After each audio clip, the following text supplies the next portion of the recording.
Em nome do Pai, e do Filho, e do Espírito Santo. Amém.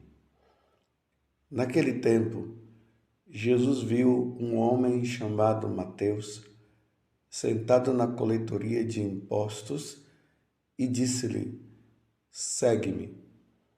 Ele se levantou e seguiu a Jesus. Enquanto Jesus estava à mesa, em casa de Mateus, vieram muitos cobradores de impostos e pecadores e sentaram à mesa com Jesus e seus discípulos. Alguns fariseus viram isso e perguntaram aos discípulos: Por que vosso mestre come com os cobradores de impostos e pecadores? Jesus ouviu a pergunta e respondeu: Aqueles que têm saúde não precisam de médico, mas sim os doentes. Aprendei, pois, o que significa quero misericórdia e não sacrifício. De fato, eu não vim para chamar os justos, mas os pecadores. Palavra da salvação. Glória a vós, Senhor. Meus irmãos e minhas irmãs, hoje, com muita alegria, celebramos o martírio de São Mateus, mais um dos apóstolos, que Jesus chama a partir de uma situação. Mateus vivia numa condição de pecador e ainda pecador público. Por quê? Porque quando ele estava na coletoria de impostos, ele não era um cobrador de impostos honesto, ele era muito desonesto. E isso para os judeus era uma coisa que eles não toleravam. Se Mateus fizesse a cobrança como era pedida, até que ainda se ia. Mas além de cobrar, ele roubava. Jesus, vendo a condição de Mateus, Jesus o chama. E Mateus acaba seguindo Jesus. Mas vejam, Jesus não chama Mateus apenas ali para segui-lo. Jesus tinha a preocupação de salvar Mateus. Ultimamente, quando eu medito essa passagem do Evangelho, eu fico impressionado, porque quando nós costumamos meditar essa passagem, nós lembramos apenas de que Mateus era um coletor de impostos, cobrador de impostos, e depois ele se tornou apóstolo, né? E seguiu Jesus. E aí nós ficamos ali, ele se tornou apóstolo, ele se tornou apóstolo. Mas existe uma coisa muito mais importante do que ele ter se tornado apóstolo. O mais importante foi que Jesus salvou a alma de Mateus. Compreendeu? Jesus salvou a alma de Mateus. Esta atitude de Jesus salvar a alma de Mateus fez com que Mateus também chamasse os outros cobradores de impostos, os outros pecadores que estavam ali na mesma situação. Ele compreendeu que a vida daqueles homens era uma vida perdida. Ele convida, faz uma grande festa com o pretexto de que Jesus estivesse lá, então ele convida Jesus para Jesus falar as mesmas coisas para aqueles cobradores de impostos e para aqueles pecadores, para que eles se convertessem também. Agora, essa atitude os fariseus não compreendiam, porque eles eram tão orgulhosos, tão donos de si, eles que se achavam os santos, os irrepreensíveis, e os outros pecadores, e eles não se misturavam com os pecadores. Então eles chamam a atenção deles mesmo a atitude de Jesus. Então eles vêm e perguntam, mas vem cá, por que vosso mestre come com os cobradores de impostos e pecadores? É interessante que eles não tiveram nem coragem de perguntar para Jesus, porque eles deveriam era perguntar para Jesus, a pergunta para os discípulos. Jesus ouve e Jesus fala, então, olha, eu quero dizer uma coisa para vocês. Aquele que tem saúde não precisa de médico, mas sim os doentes. Aprendei, pois, o que significa quero misericórdia e não sacrifício.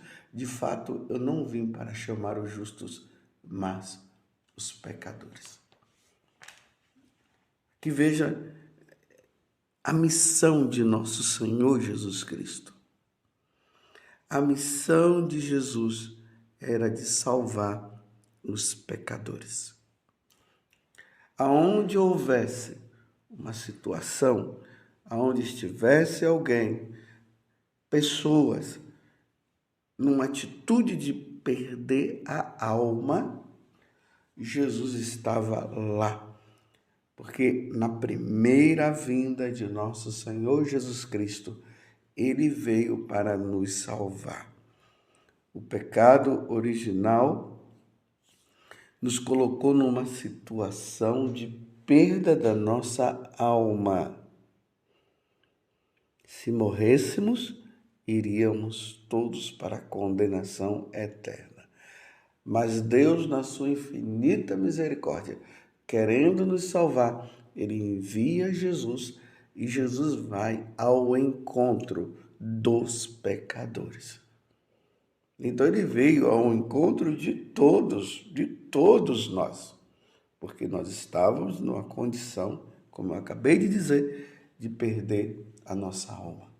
Então, quando lá no Evangelho de São Lucas, ali no primeiro capítulo, quando o anjo Gabriel, ele vem e pergunta a Nossa Senhora se ela queria ser a mãe de Jesus, a mãe de Deus, né? A mãe de nosso Senhor Jesus Cristo, porque é a segunda pessoa da Santíssima Trindade. Ali deixa bem claro que a missão de Jesus era de salvar, de nos salvar, salvar todos. Ele veio para nos salvar. Até o nome Jesus quer dizer isso, Deus salva. Jesus não tinha outro pensamento a não ser nos salvar. Então Jesus não estava no meio dos pecadores para fazer uma convivência com os pecadores. Jesus não estava ali com os pecadores apenas para, sei lá, dizer somos todos filhos de Deus e cada um pode continuar na sua vida. Não, Jesus veio salvar. Jesus veio fazer proselitismo, que consiste justamente em mostrar para aquelas pessoas que estão numa atitude errada que elas precisam se converter, elas precisam mudar de vida. A primeira pregação de Jesus foi essa: convertei-vos e crede no Evangelho. Foi isso que Jesus falou. Os tempos chegaram. E uma vez que os tempos chegaram, convertei-vos, mudem de vida, saiam dessa situação de pecado e creiam no Evangelho. Aí depois,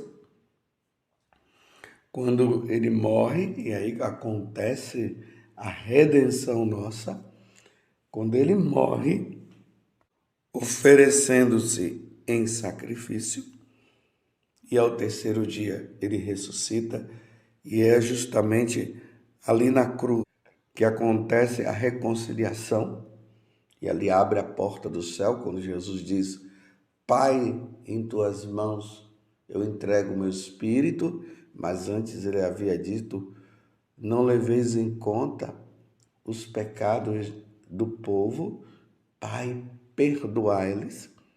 Então ali acontece a abertura do céu para nós. Ao terceiro dia ele ressuscita, fica 40 dias com os apóstolos, e Mateus estava ali no meio. E aí Jesus diz para os apóstolos, quando ele está prestes a voltar para a casa do Pai: ide por todo mundo e pregai o evangelho a toda criatura. Quem crê e for batizado será salvo. Quem não crê já está condenado. Isso é proselitismo.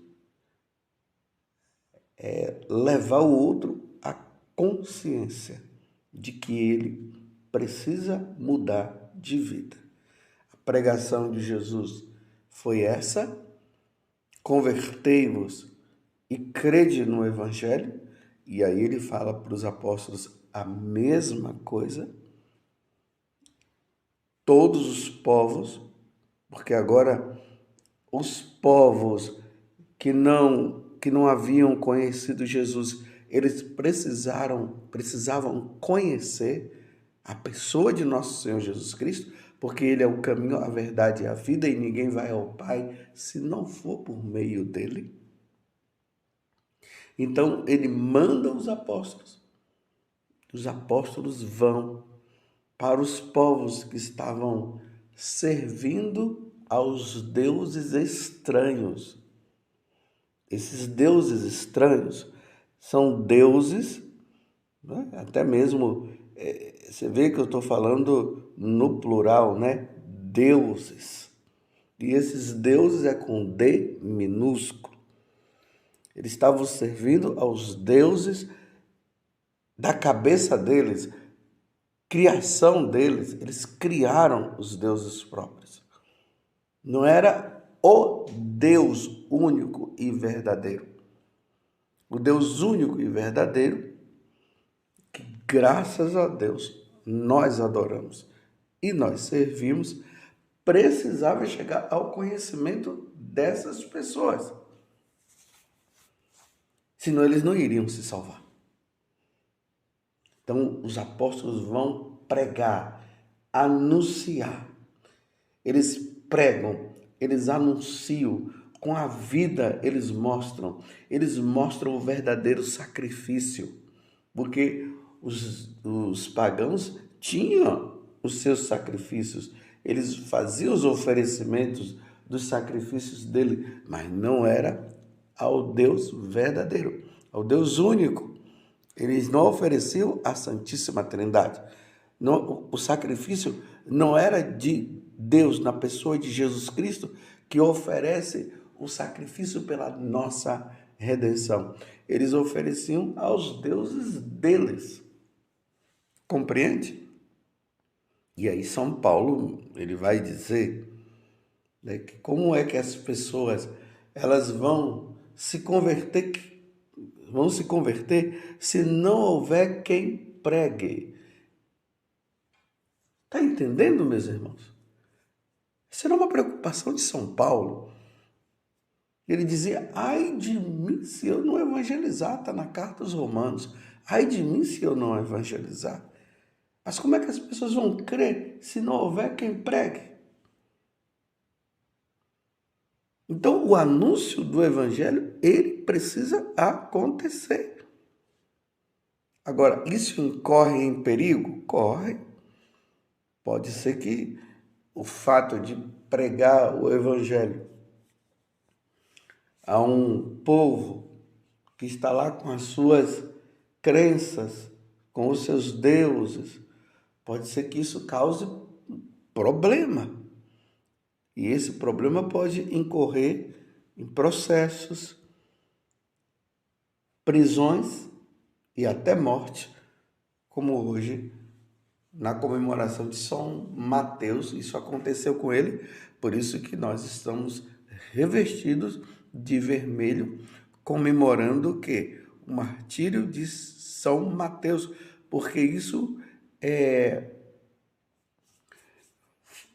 foi muito caro para a vida mortal dele. Ele acabou morrendo por pregar o Evangelho. Porque o Evangelho ele não pode ser acorrentado, ele não pode ser amordaçado. Por isso que a missão de ser apóstolo, hoje nós podemos dizer a missão de ser bispo, a missão de ser sacerdote, diácono, de ser missionário, religioso, religiosa, não é fácil. Deus nos chama para pregar o Evangelho e isso pode incorrer em processos, mortes, prisões e morte. E isso porque causa um problema numa religião que já está instituída, mas é uma religião pagã, porque toda a religião que não é cristã, que não é católica, é pagã. E os pagãos precisam se converter ao Evangelho, se converter a Jesus Cristo, porque Jesus Cristo é a boa nova. Se eles não se convertem, eles não se salvam. Então, às vezes, essa história de nós somos todos irmãos. Sim, nós somos todos irmãos. Claro, enquanto criação de Deus, nós todos somos, sim, irmãos. Mas nós só nos tornamos filhos de Deus. Isso aqui precisa ficar bem claro. Nós só nos tornamos filhos de Deus quando nós nos convertemos a nosso Senhor Jesus Cristo. Quando nós nos convertemos à Santíssima Trindade. E a conversão ela vai consistir em quê? No batismo. Porque antes do batismo nós fazemos a renúncia. A renúncia aos deuses pagãos, às religiões pagãs. Renunciamos a Satanás. Hoje está aí o satanismo crescendo. Nós renunciamos a Satanás e nos voltamos agora para nosso Senhor Jesus Cristo. Aí nós somos batizados.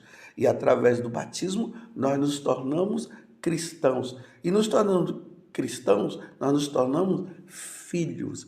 Aí sim, o batismo nos torna filhos de Deus por adoção. Porque filho de Deus, primogênito, ou seja, único, é Jesus. Jesus é o Filho de Deus. Filho do Pai. Mas por meio de Jesus, pela morte de Jesus na cruz, e aí nós somos sepultados no batismo, aí no batismo nós ressuscitamos e nos tornamos filhos adotivos.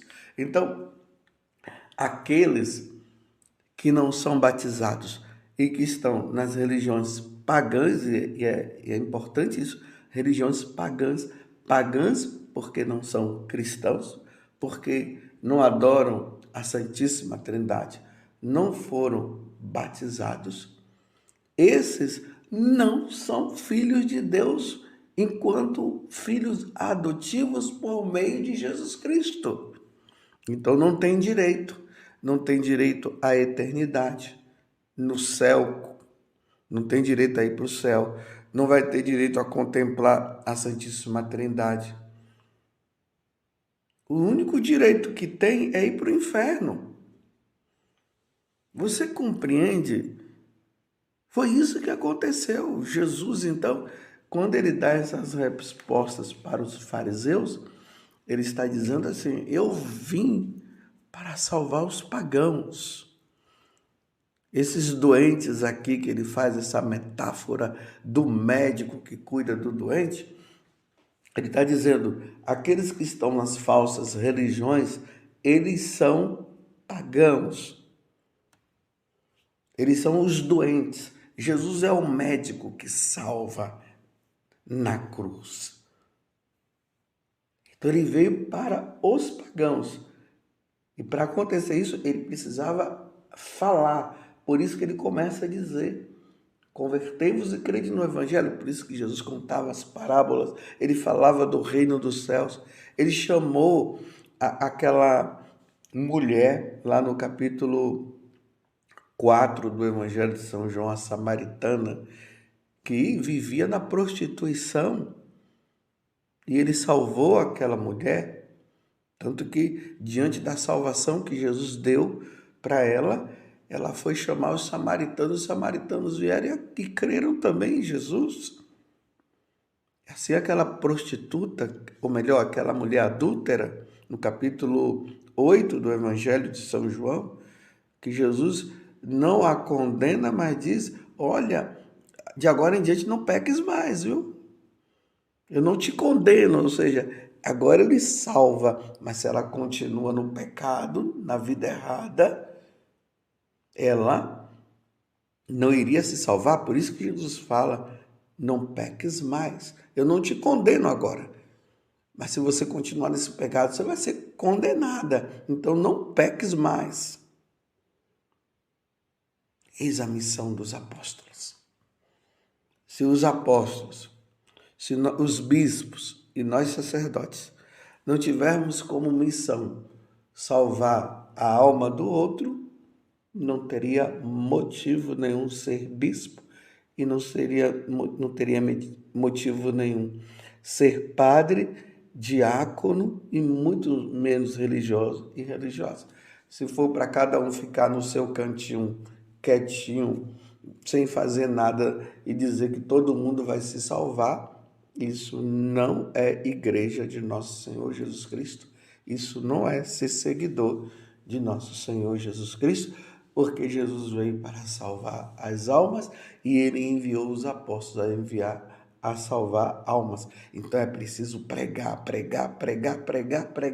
É preciso anunciar, usar de todos os meios, Facebook, Instagram, as mídias sociais, o sistema de televisão para salvar almas. Louvado seja nosso Senhor Jesus Cristo, para sempre seja louvado, e a sua mãe, Maria Santíssima.